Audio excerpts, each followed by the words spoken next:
ఓం మహాగణాధిపతయే నమః. ఓం గురుభ్యో నమః. ఓం శ్రీమాత్రే నమః. పరమేశ్వర స్వరూపమైనటువంటి జ్యోతిష, వాస్తు మరియు ఇతర అనేకమైనటువంటి శాస్త్రములను మనకు అందించినటువంటి మహర్షులకి నమస్కారం. హయగ్రీవ హయగ్రీవ హయగ్రీవేతి యో వదేత్తస్య నిస్సరతే వాణి జహ్నుకన్యా ప్రవాహవత్.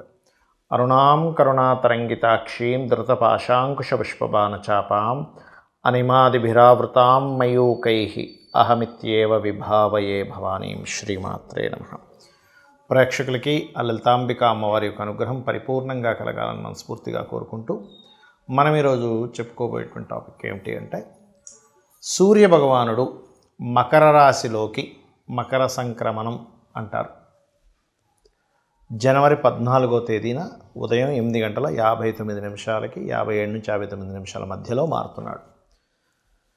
ఒక నెల రోజుల పాటు మకర రాశిలోనే ఉంటాడు. మనకి సంక్రాంతి, భోగి, సంక్రాంతి, కనుమను 3 పండుగలు ఉంటాయి. ముఖ్యంగా సంక్రాంతిని పెద్దల పండగ అంటారు. పెద్ద పండగ అంటుంటారు కానీ పెద్ద పండగ కాదు, పెద్దల పండగ. ఈ రవి యొక్క గ్రహస్థితి మారడం మూలంగా 12 లగ్నాల వారికి, లగ్నం తెలియని వారు రాసుల వారికి ఎటువంటి శుభ ఫలితాలు జరగనున్నాయి, ఏ విషయాల పట్ల జాగ్రత్త వహించాలి, ఏ లగ్నాలకి మరి రవి శుభుడైతే ఒక రకమైన ఫలితము, పాపైతే ఒక రకమైన ఫలితం జరుగుతూ ఉంటుంది. కాబట్టి ఏ విషయాల పట్ల జాగ్రత్త, ఏ పరిహార మార్గం చేసుకోవాలి, మరియు అదేవిధంగా మరి లగ్నము, నక్షత్రము ఏమీ తెలియని వారు పర్టికులర్గా ఎటువంటి జాగ్రత్తలు తీసుకోవాలనేటువంటి విషయాలని చెప్తుంది నేనైనప్పటికీ కూడా చెప్పిస్తుంది సాక్షాత్ లలిత అమ్మవారిగా భావిస్తూ మనం ఒక్కొక్క లగ్నం గురించి మనం తెలుసుకుందాం. మిథున లగ్నము, మిథున రాశి, మిథునం వారికి కనుక చూసుకున్నట్లయితే మీకు మీ యొక్క రాశి వారికి ప్రత్యేకంగా ఈ యొక్క రవి పాపి అష్టమ స్థానంలో ఉంటున్నాడు వెళ్ళి సంక్రమణంలో. కాబట్టి ఇక్కడ కమ్యూనికేట్ చేసేటప్పుడు, ఏదైనా అగ్రిమెంట్స్ రాసుకునేటప్పుడు, అందులో ముఖ్యంగా తాతగారి ఆస్తికి సంబంధించినటువంటి విషయంలో ఏదైనా నిర్ణయం తీసుకోవాల్సిన పరిస్థితి వచ్చినప్పుడు మిథునం వారు చాలా చాలా జాగ్రత్తగా ఉండాలి. ఫోన్ మాట్లాడుతూ ఎవరూ నడిపించకూడదు, కానీ మిథున లగ్నం వారు ఇప్పుడు మరింత జాగ్రత్తగా ఉండాలి. ఎందుకంటే కొన్నిసార్లు ఒకవైపు కమ్యూనికేట్ చేస్తూ ఒకవైపు డ్రైవింగ్ చేయడం వల్ల, లేకపోతే ఏదైనా ముఖ్యమైన పని చేస్తూ ఉండడం వల్ల అది ఇంకొక రకమైనటువంటి విపత్తుకో ఇంకో రకమైన నష్టానికి దారితీస్తుంది, గుర్తుపెట్టుకోండి. అలాగే మరొక విషయం ఏంటంటే, రీసెర్చెస్ చేస్తూ ఉంటారు ల్యాబ్స్లోని. అటువంటి రీసెర్చెస్ చేసేవారు కూడా కొంత జాగ్రత్తగా ఉండాలి. కాకపోతే మిథునం వారు దీంతోపాటు కొంచెం సంతానము, ప్రేమ వ్యవహారాలు, ఎవరైనా ప్రేమించిన వారికి మీరు ఎక్స్ప్రెస్ చేసేటువంటి విషయము, షేర్ మార్కెటింగ్ రిలేటెడ్ సంబంధించిన విషయాలు, స్నేహితులతోని కాస్త జాగ్రత్త వహించండి. అలాగే మరొక విషయం ఏంటంటే, ఇక్కడ వ్యాపార అభివృద్ధి, వ్యాపార లాభాలు, అందులో ముఖ్యంగా మీరు పవర్ రిలేటెడ్ ఎనీథింగ్ పవర్ సంబంధించినటువంటి వ్యాపార సంబంధించిన వాటిల్లో మీరు చక్కటి లాభాలు వస్తాయి, అందులో ఎటువంటి సందేహం లేదు. అంటే మీరు చేసేటువంటి కృషికి లాభం కనబడుతుంది. కొన్ని విషయాలు మర్చిపోవడం వల్ల కొంచెం సంతాన సంబంధించిన విషయంలో కొంత తెలియని ఒక స్ట్రెస్ కూడా మీకు ఏర్పడుతూ ఉంటుంది. ఇక మీరు చేయవలసిన దేవతారాధన లలితా సహస్రనామాలు ఎక్కువగా చేయండి. రవిగ్రహం దగ్గర, కేతుగ్రహం దగ్గర దీపారాధన చేయండి. వీలైతే గోవుకి గోధుమ రవ్వ, బెల్లము, తీపి చపాతీలు తినిపించండి. అన్ని విధాలు బాగుంటుంది. సూర్యుడి యొక్క సంక్రమణం మకరంలో జరుగుతుంది కాబట్టి దీన్ని మనం మకర సంక్రమణము అంటున్నాం. అదే కుంభంలో అయితే కుంభ సంక్రమణము, మేషం అయితే మేషము, లేదా మీనం అయితే మీనం, ఇలా చెప్తూ ఉంటాం. అన్నిటికంటే ముఖ్యంగా మకర సంక్రమణం చాలా గొప్పది. ఎందుకు? ఆత్మకారకుడైనటువంటి సూర్య భగవానుడు మనకి కర్మస్థానాల్లో సంచరిస్తున్నాడు. దీనివల్ల దీన్ని పెద్దల పండగ అన్నారని మనం ఇందాక చెప్పుకున్నాం.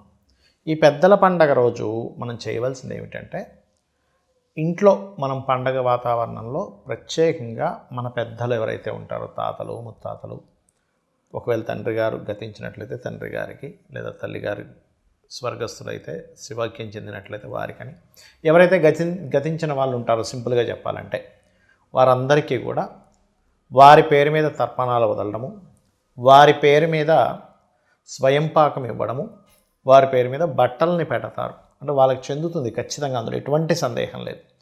దీంతోపాటు ఈ స్వయం పాకం ఇచ్చేటువంటి క్రమంలో ఒక్కొక్క వ్యక్తికి ఒక్కొక్క సమస్య ఉంటుంది. ఎప్పుడు అంటే జీవితాంతం వేధించే ఒక సమస్య ఉంటుంది. ఆ సమస్యకి స్వయం పాకంతో పాటు తత్సంబంధించినటువంటి పదార్థం దానం కనుక ఇచ్చినట్లయితే ఆ సమస్య ఖచ్చితంగా తీరిపోతుంది. అదేంటో చెప్తాను ఇప్పుడు నేను మీకు. ఉదాహరణకి కొంతమందికి చూడండి, చేసేటువంటి ఉద్యోగంలో పేరు ప్రఖ్యాతలు రాకుండా, ప్రమోషన్స్ లేకుండా ఇబ్బంది పడుతూ ఉంటారు. అటువంటి వారు ఖచ్చితంగా నువ్వులు, వీలైతే గోధుమలు అయితే ఇంకా అల్టిమేట్, గోధుమలు దానంగా ఇవ్వాలి. లేదండి కొంచెం ఉద్యోగం కోసం కూడా నాకు కొంత ఇబ్బంది ఉంది అని అనుకున్న వారు నువ్వులు గోధుమలు కలిపిస్తే చాలా మంచిది. స్వయం పాకం ఇచ్చే రోజు చెప్తున్నాను నేను మీకు. ఇది ప్రతి అమావాస్యకి చేయొచ్చు మీరు, లేదా ప్రతిసారి ఈ సంక్రమణం జరిగేటప్పుడు చేస్తే కూడా అద్భుతమైన ఫలితాలు వస్తాయి. మనకి క్యాలెండర్లో కనుక చూసుకున్నా మనకి యాప్స్లో కూడా దొరుకుతుంది. ఎప్పుడు మారుతున్నాడు సూర్యభగవానుడు అంటే అందులో చూపించేస్తుంది, నెట్లో కూడా దొరుకుతుంది మనకి ఈ ఇన్ఫర్మేషన్. ఈసారి మాత్రం మనకి 14 జనవరి ఉదయం 8:57 నుంచి 59 మధ్యలో మారుతున్నాడు ఆయన.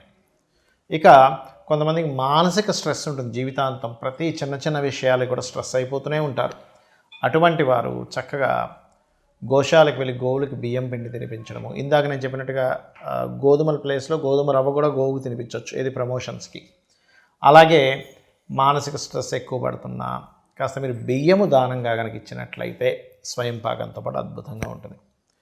మరికొంతమందికి ప్రతిదీ గొడవలు అవుతుంటాయండి. అది భూ వివాదాలు కావచ్చు, అన్నదమ్ముల మధ్యన గొడవలు కావచ్చు, భార్యాభర్తలతో గొడవలు కావచ్చు, ఎక్కువ అవుతున్నాయంటే మీరు అప్పుడు చేయవలసింది, మీరు కందులు అంటారు, కందులు 1 కేజీ-1.5, కందిపప్పు వేరు కందులు వేరు, 3 కందులు 1 కేజీ-1.5 తీసుకుని ఎరుపు రంగు వస్త్రంతో సహా మీరు స్వయం పాకం ఇచ్చేసినట్లయితే ఖచ్చితంగా మీకు ఆ యొక్క గొడవలకు సంబంధించిన దోషం అనేటువంటిది పోతుంది.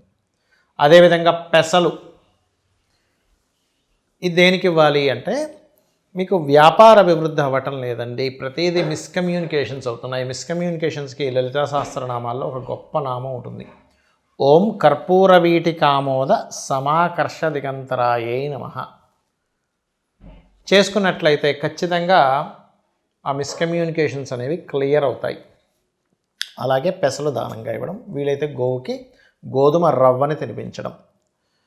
మరియు కొంతమందికి గురుబలం లేదు, ఇప్పుడు ఏ పని చేద్దామని ఇప్పుడు గురుబలం లేదండి, గురువు సరైనటువంటి స్థానంలో లేడు అందుకే ఎదగలేకపోతున్నాడు అంటుంటారు. అది నిజమే. గురువు కనుక సరిగ్గా లేనట్లయితే జన్మజాతకంలో, గురు బలం ఉన్నప్పుడు ఉండే జాతకం వేరుగా ఉంటుంది, గురువు సరిగ్గా లేనప్పుడు ఆ జాతకాలు వేరుగా ఉంటాయి. అలా ఉన్నప్పుడు పర్టికులర్గా ఏంటంటే గురువు ప్రత్యేకంగా వారికి జన్మజాతకంలో పాడైనందుకు ఈ స్వయం పాకంతో పాటు శనగలు ఎరుపు పసుపు రంగు వస్త్రము దానంగా ఇచ్చినట్లయితే స్వయం పాకంతో అద్భుతమైన ఫలితాలు వస్తాయి. దీంతోపాటు గోవుకి అరటికాయలు కూడా తినిపించండి. ఇక మరి కొంతమందికి వివాహం అవ్వదు, అలాంటప్పుడు ఉలవలు ప్లస్ బొబ్బర్లు 2 కలిపి ఇవ్వాలి స్వయం పాకంలో. గోవుకి కాస్త తీపి చపాతీలు పెడితే ఈ శుక్ర సంబంధించిన బొబ్బర్లు ఇవ్వడం వల్ల ముఖ్యంగా కేవలం వివాహం ఒకటే కాకుండా ఫైనాన్షియల్ క్రైసిస్, ఎక్కువ ఇబ్బంది పడుతున్నాం ధనం కోసం, ఖచ్చితంగా స్వయం పాకంలో మీరు బొబ్బర్లు ఇచ్చినట్లయితే ఫైనాన్షియల్ ప్రాబ్లమ్స్ తగ్గుతాయి. డబ్బులు రావాల్సింది కానీ ఆగిపోయింది అనుకునేవారు ఉలవలు ఎక్కువగా దానంగా ఇస్తూ ఉండాలి.